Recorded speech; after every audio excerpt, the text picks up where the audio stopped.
Well, I'm not 49 anymore, so I'm trying to act appropriately mature or find some maturity, but I'm still wearing my Free the Birds hat on the internet, and still trying to plan for the cold weather and which pair of long johns I'm going to wear, my lucky purple underwear that no one knows about, my lucky purple socks, and various medallions that I'm going to put in my pocket. I don't know. We got a cold weather game. I mean, it's a big game. It's an important game. Two good teams, two playoff teams, two teams that think they can win the Super Bowl. It's a pretty good weekend we got ahead here. I'm looking forward to the game on Sunday. Well, let's rewind a second before we look ahead, Nestor. How was your trip to Nashville? All the great things that happened there. The game was wonderful if you're a Ravens fan.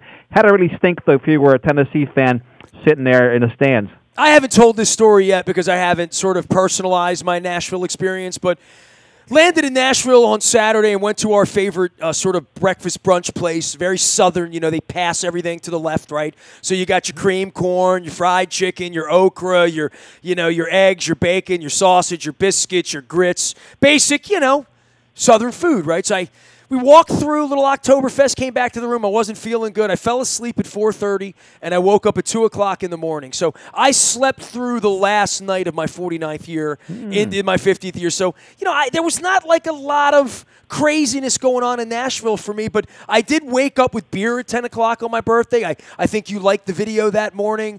And I was worried about how they were going to play. And then they go out on my 50th birthday. They pitch a shutout. Is there anything more Raven over 23 years than defense, and shutout, and then 11 sacks to commemorate my last name, Aparicio, and the number 11 and the baseball heritage of Luis. So a very memorable day. And then it rained like crazy. I got treated like garbage by a guy who was very reminiscent of J.W. Pepper from the old James Bond. You remember J.W. Pepper? Yes, absolutely. J.W. Pepper met me in Nashville, and he shook me down and wanded me, Dennis, at the front gate. He almost made my wife cry on my birthday because we happened to have the ultimate NFL danger piece of weaponry. We had an umbrella on a rainy day. How dare we try to bring something as illicit in the South as an umbrella to stay dry in the States. So I had that kind of day, but the shutout was pitched. My wife got a shout-out from Harbaugh.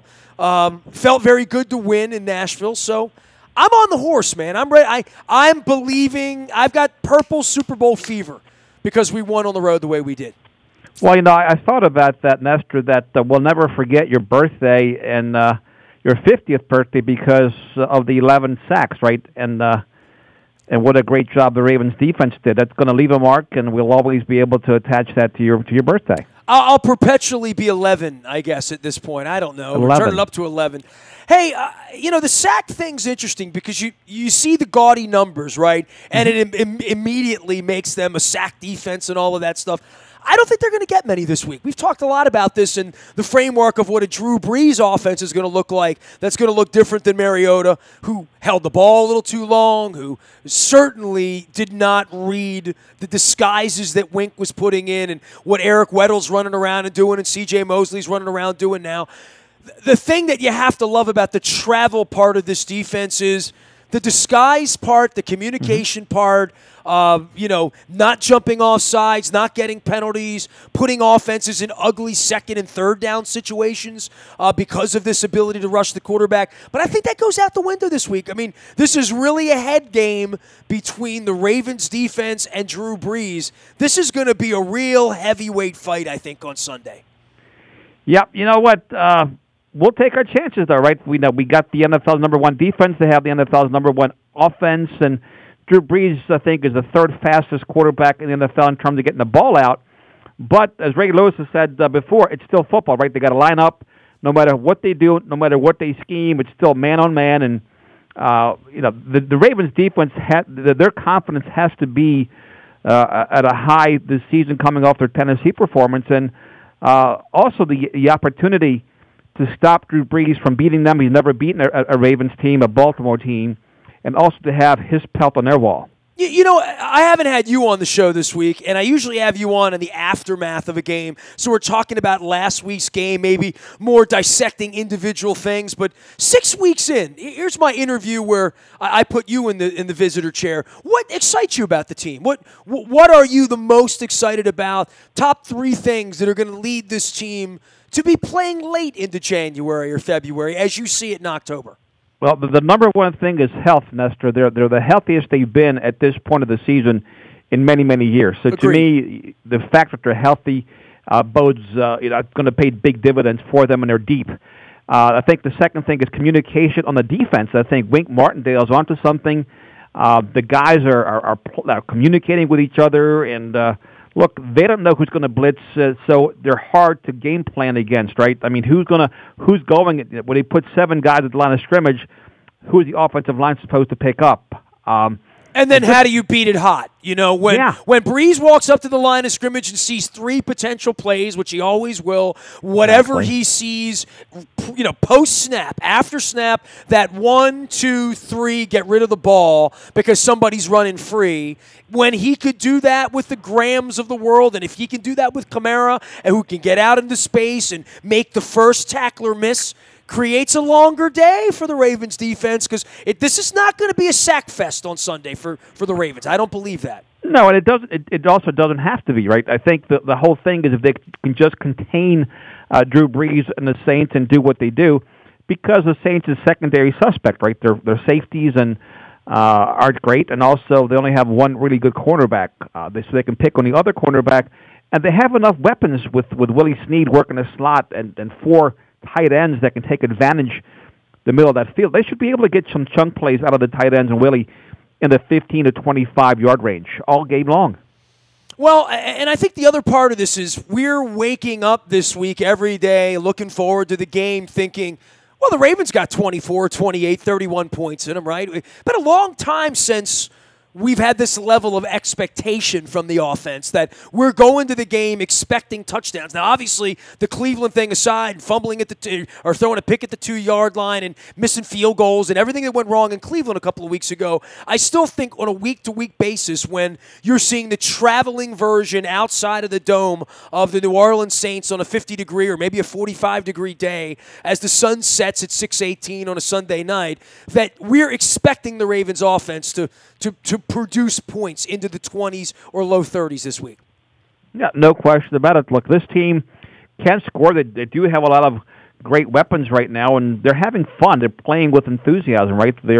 I think they like each other, and They do. I'm around the team on a couple times a week. These guys really like it. There's a lot of fun going on when you're winning, obviously, but there's real relationship being built here. They're really, this team has real leaders. Weddle, Mosley, Flacco, Yonda. These are real leaders. These aren't pretend leaders for me. No, they're alpha males, and they're getting after it. They've been there, done that, and they're trying to get back again. And you also have some guys who haven't been there and done that. So they have a great mixture between veterans and rookies and everybody else in between. I am predicting a Raven victory this week, but this is one of those 27-24 specials where, the defense that can take the ball away is going to matter to me on a cold day. Who gets out there, who gets cold, who makes a big play. And as much as we've talked about the Ravens sacking, the Ravens have not been a take-it-away defense as much as you would think that through the course for a defense that creates this much pressure, that stops the run, that puts teams in bad down and distance situations, that at some point the ball's going to pop in the air. I'd like to see the Ravens take the ball away once or twice on Sunday. Yeah, that was the only surprising thing against the Titans. They weren't able to get that turnover. But again, we'll take 11 sacks when you can do that to a team. You don't have to turn the ball over. You just deflate them on every single series. I also think that I don't know that the Saints have seen a defense like the Ravens this year. They just came off a victory over the Redskins, and the Ravens defense at home, it should be a packed house with a 12th man making a lot of noise.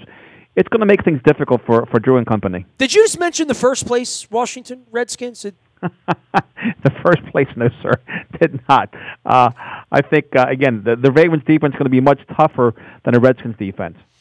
Well, the league's great, though, right? I mean, you could say the first place Ravens right now, the first place Bengals right now. I look at that Steeler tie, and it looks more like a loss, right? Like it is a loss. Absolutely. It's You're a 100% loss, right? correct. I mean, it's a loss. So you look at it, you say, that's not a tie, that's a loss. It's a loss.